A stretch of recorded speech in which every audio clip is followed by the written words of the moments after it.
and welcome to today's Expert Insights titled Space and Grace in the Workplace. Has a nice little rhyme to it.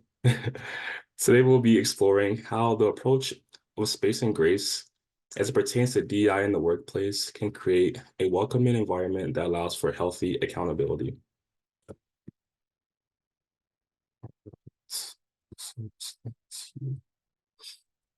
Before we begin, I'd love to share a little bit about myself. Again, my name is Eric Dormo, and I use he, him pronouns. I've moved around the Twin Cities quite a bit, but I spent most of my time in Champlin, Minnesota, so I say that's where I'm from. As you can see, I'm a proud alum of the University of Minnesota Twin Cities, where I completed my bachelor's. I then proceeded to take my talents to UW-Madison to complete my master's in educational leadership and policy analysis. So formally, as Beth mentioned, I have a background in higher education. And through my past roles, I've noticed the need for space and grace, which is why I'm sharing with you all today. When I'm not doing webinars or trainings, I love to check out local sporting events, try new foods with my wife and 10-month-old son, travel, and spend time with family. Enough about me. I'd love to learn more about you all. As we're in the cold or mild winter here in Minnesota, I'd love to hear about what everyone's favorite winter activity is. Go ahead and type that in the Q&A. For me, myself, I would be doing exactly what you see in this picture, sitting by a fire, drinking hot cocoa, and probably watching a new show on Disney Plus. Any Marvel fans in here? So I guess some time to check out the Q&A. Yep, curled up, reading in the front of the fireplace, sauna, taking baths, drinking warm beverages, reading, hosting friends, crochet, ice fishing. That's on my to-do list. I haven't tried it out yet, but that'll be fun. Snowshoeing and reading. See, playing in the snow, crafting projects. Yeah, a lot of really cool answers here. And more things I can add. Taking the grandkids sliding. Awesome. I really appreciate those responses. And yeah, feel free to continue to add in the chat as well as we move forward. Now that we are warmed up, let's get to the agenda of the day. Today we'll get an understanding on why DEI in the workplace is important. Then I will talk about potential challenges as it pertains to DEI conversations and trainings.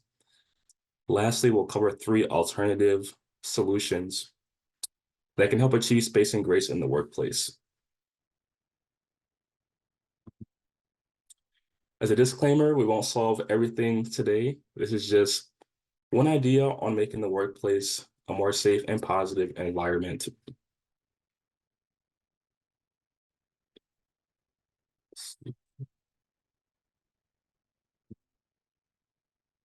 So let's talk about diversity, equity, and inclusion in the workplace. When thinking about DEI in the workplace, this can show up in your team or office demographics, conversations, trainings, policies, and so on. While the term DEI has become more common, I wanted to offer a refresher on how DEI shows up. One cool way to explain DEI is through this cake analogy I came across. As an overview, to make this cake or achieve the final product of a belonging, it takes 3 parts. Diversity, which is the right ingredients, equity, which is the right amount of ingredients, and inclusion, which is putting the ingredients together. So let's go more in depth. When you're making your cake, you first have to gather all the ingredients on the recipe list. So your eggs, flour, sugar, butter, etc. If you only use flour and eggs, then you might not have a solid cake. This can apply to your own team or office. Without welcoming a variety of individuals, then you'll fail to gain a multitude of perspectives from those with different backgrounds, experiences, ethnicities, and so on. Essentially, without diversity, this can limit your company's ability to learn and grow. So now that you have your ingredients laid out, you have to measure to make sure that you have the right amount. But the recipe calls for 2 eggs. You wouldn't add 6 just because you think that's what you need. In the same way, you can apply this to creating an equitable workplace. When you choose to implement procedures and policies needed to create an equitable workplace, you get a better outcome. Equity recognizes that each person has different circumstances and is allocated the resources and opportunities needed to reach an equal outcome. Similar to the egg situation, you have to be sure that you are communicating with individuals in your workplace so that you know what they need rather than what you think they need to be successful. Right, so now that you have the right amount of ingredients, now it's time to mix it all up, which demonstrates the act of inclusion. Inclusion in the workplace means that all employees are and feel respected, have a sense of belonging, and are able to participate and achieve to their potential. As we mix our ingredients, we're putting together the different education, backgrounds, opinions, voices all together and giving everyone a seat at the table. So once you have your ingredients, measure them out and make sure it's the right amount. Then you mix it all up, then you should have a pretty nice cake, which we can all celebrate. Ultimately, belonging is a result when you implement DEI in the workplace. Thank you all for staying with me as I talked about DEI cake. Matter of fact, drop your favorite cake flavor in the Q&A if you indulge.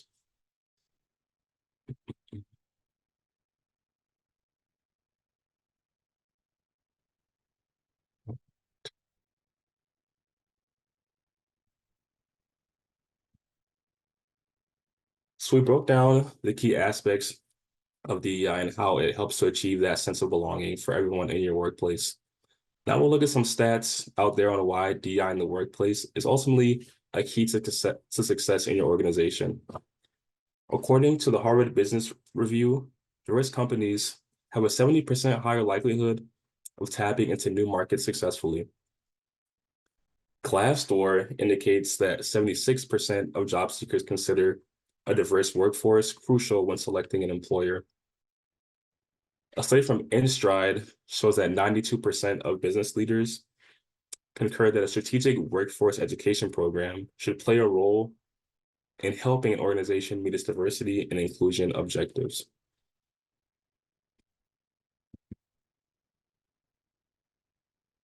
We have some context as to the importance of DEI in the workplace. Now we'll talk more about the conversational side of things. DEI conversations can happen in a multitude of ways, both formally and informally. Formal conversations are structured, scheduled, and facilitated.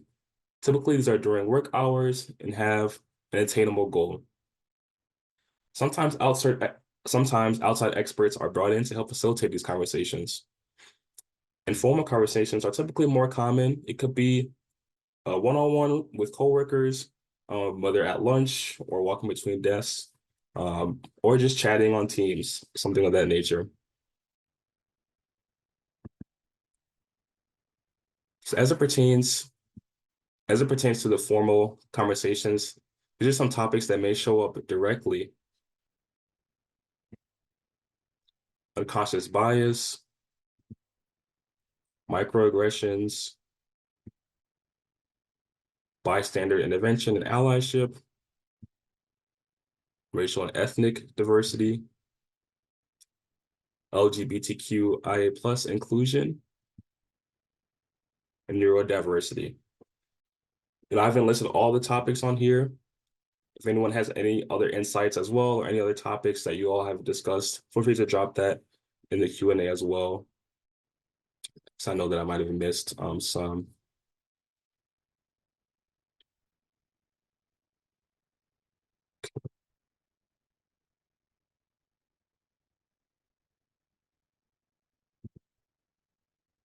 So again, conversations will happen, whether formal or informal. Navigating some of these conversations can be a challenge at times, especially if you have Hey, limited. Eric, Oh, yep, sorry. I'm just gonna quick interrupt in the chat. The accessibility was added as a common DEI topic. Awesome. Thank you for that, Beth. Thank you for helping me monitor that. So yeah, so conversations will happen, whether formal or informal. Navigating some of these conversations can be a challenge at times, especially if you have a limited knowledge and exposure to DEI concepts. We may not always get things right, as we're still learning more about the range of DEI. That's where we hope space and grace would come in, but sometimes there is one challenging approach opposite of this, which is blame and shame. Has anyone been blamed for something that may have been a mistake? Maybe your sibling or a cousin blamed you for breaking the dish, or have you been shamed publicly before? If so, how did that make you feel? Even if you never had those experiences, what do you think it would feel like? I'd love for you all to drop in the Q&A a word or phrase that comes to mind when you think of blame or shame. We'll take some time to get some responses here.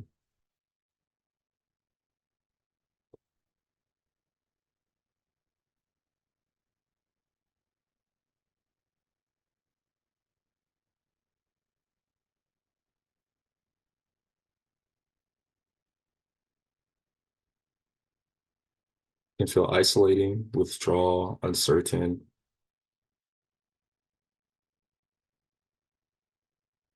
misunderstanding, difference between intent or result, how it's received, sad, defensive.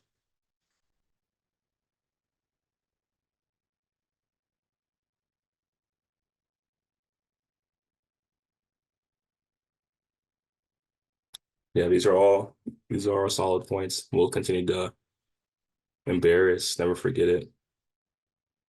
You guys feel free to continue to add as we push forward.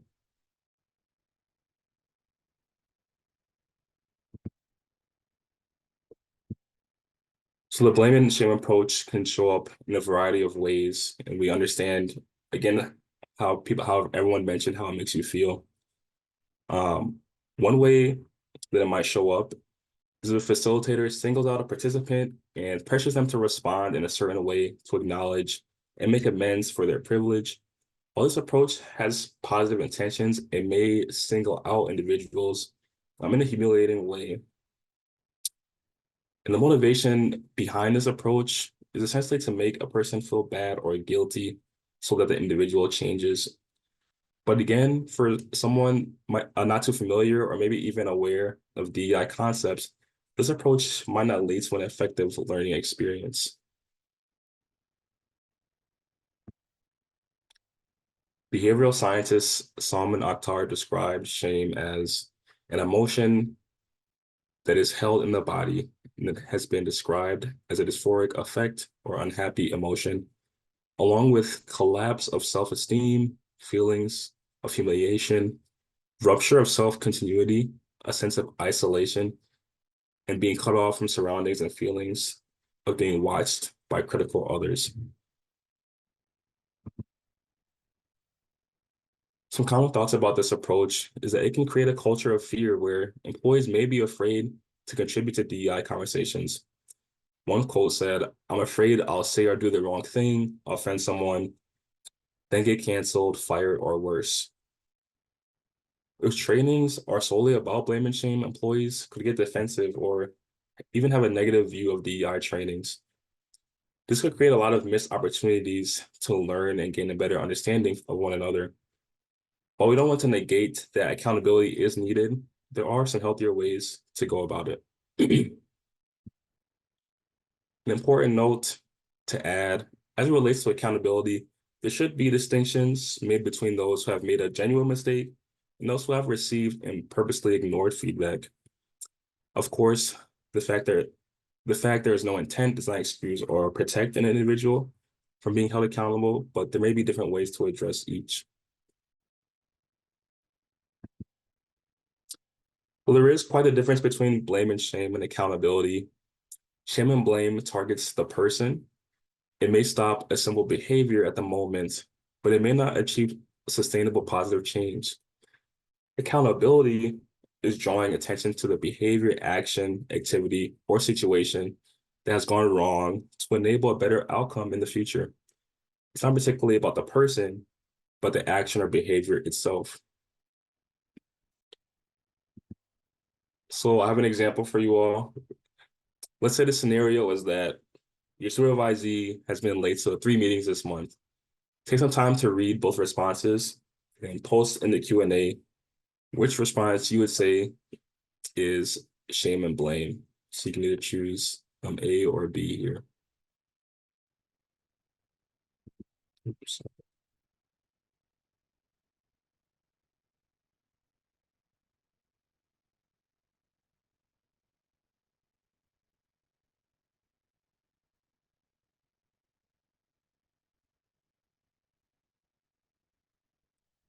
That's right. The answer is B. Again, the main reason that B would be the shame and blame response is because it calls out the person by calling them lazy and unreliable. In example A, I believe the A disappeared on me. In example A, it calls out the action and also tries to understand how we can fix the issue at hand.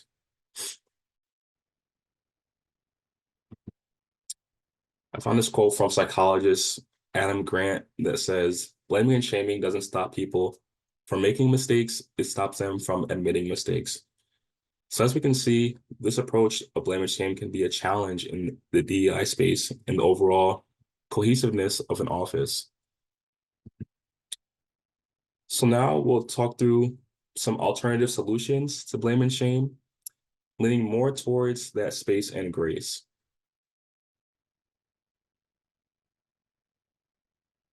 The first one is addressing non-shameful approaches towards DEI trainings.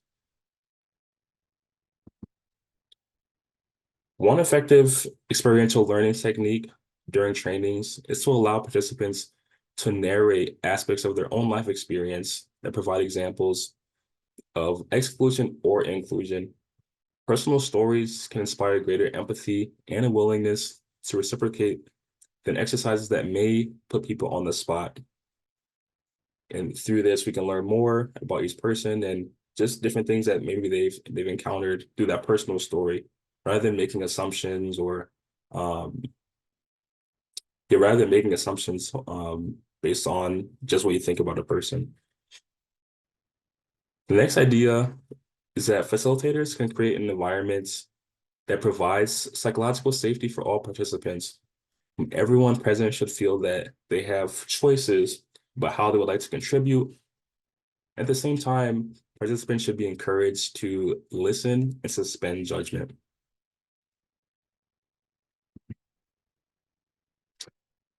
On to our next second key focus, I wanted to share a few practical steps that leaders and coworkers can take to provide space for mistakes to occur. So if you hear a coworker say something questionable, feel free to ask a clarifying question to get an understanding of where they're coming from. For example, I heard you say that all Asians are good at math. Can you elaborate on that point? So again, this is just a way that one can gain a better understanding, even have that person in a non I guess blameful, like blaming way, to ask them to elaborate on why they made that assumption or just to get a better understanding. Instead of maybe just telling them that, oh, you can't say that, or oh, I can't believe you said that. So that way it's just getting a better understanding of where they're coming from. On the flip side, when a mistake has happened, you can try to remove that doom of making that mistake by teaching your team how to apologize at work. And apologizing, the goal should be to understand the other person's perspective and validating how they feel.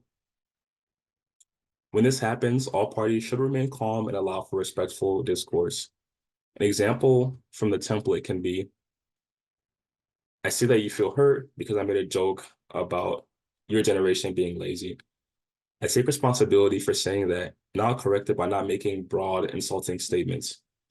This can be modeled through role play activities with team members. So it's actually practiced as a team and just helping to build that welcoming culture, and also a space where we can also apologize and have respectful discourse. The third piece is starting from the position that people are not offensive on purpose. View their mistakes as an opportunity to start a dialogue from which you can both learn about each other. One personal example I have is that in a previous role, I had a director mistake me for another African American male in the office. As I was leaving out for the day, I was walking with my friends. Granted, we looked different. We both wore glasses, and I was a little far ahead. So it could have been an honest mistake. She did end up apologizing, and I forgave my director for that. So again, just trying to practice that space and grace as I've tried to utilize as my own um, personal scope as well. Um, Trying to give the benefit of the doubt, but also leaving the space for apology and accepting that when it happens. So Eric, we haven't rehearsed this and I'm putting you on the spot. Yeah. So with my question, I've always been taught as a leader that you praise in public and address shortcomings in private. Hmm. So how does that apply in these types of situations? Some of the time, none of the time, it depends. Can you give some examples or your thoughts on that? Yeah. So again, I think that's a great example when it pertains to, how we were able to have that space and grace, well, both in the public setting, but both in private, maybe in that private setting, being able to really express how you felt about a certain thing that was being said. Um, Again, leading with that, just how you felt and how it might have affected said person. So if there's a space where maybe you're visiting in like an office hours situation or something like that, to be able to address how you felt within the situation, but also leaving that space again for understanding and having that dialogue to where you can, again, maybe not out in front of everyone in the moment, but maybe addressing that in a space where both of y'all can have a productive conversation. So I think there's definitely a good scope between that, you know, praising in public, but also making sure to address things as well. So that was a great question, Beth.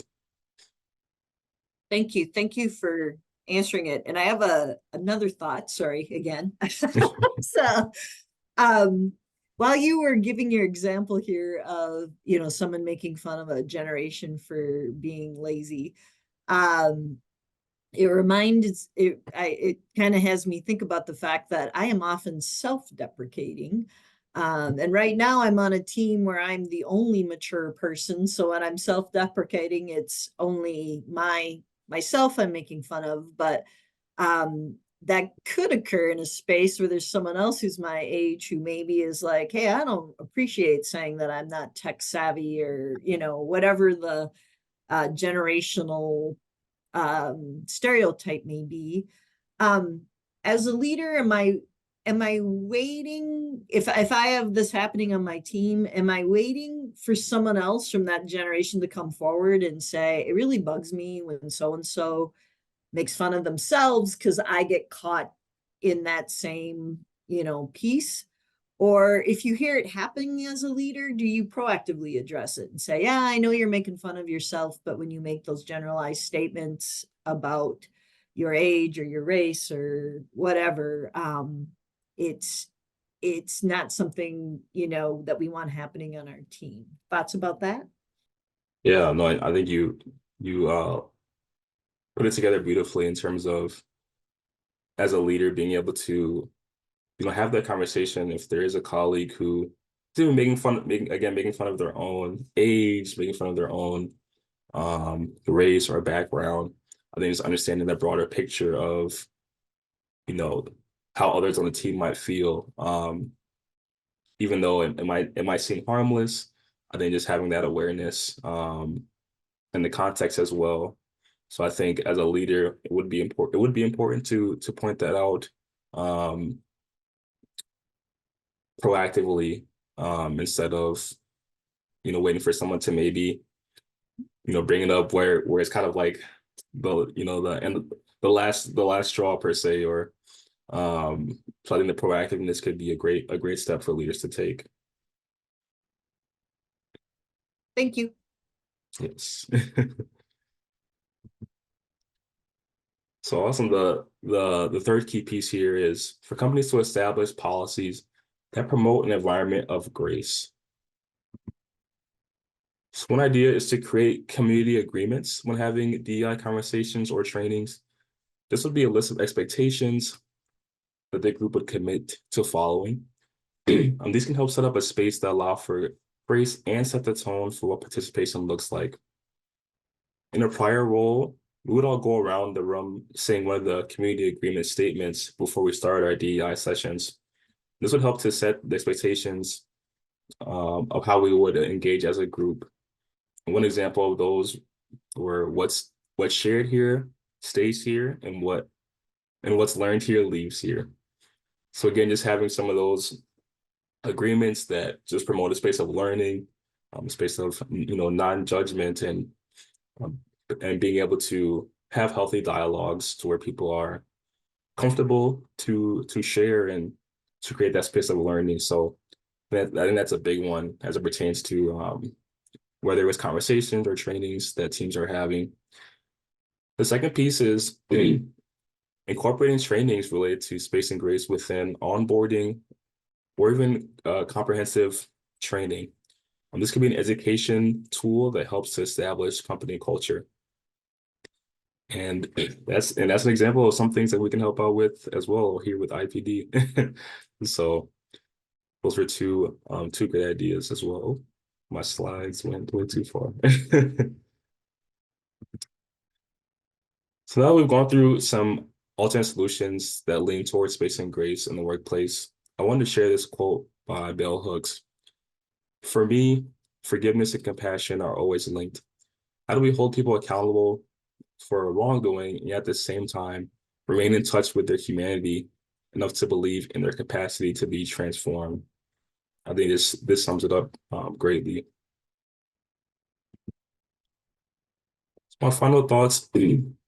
Everyone is in a different place in their learning journey. With self-reflection, each person can begin to take the right step to create a more welcoming, inclusive work environment while also having the space and grace to learn and grow. In a time where it seems like only mistakes are highlighted, let's also be sure to celebrate the wins and acknowledge, what companies or teams or individuals are doing right. So thank you all for your time today during this webinar. I'd love to connect after we wrap up here. Here's my contact information, and you can also find me on LinkedIn. I hope that you all have a great rest of the day and remember to lead with space and grace.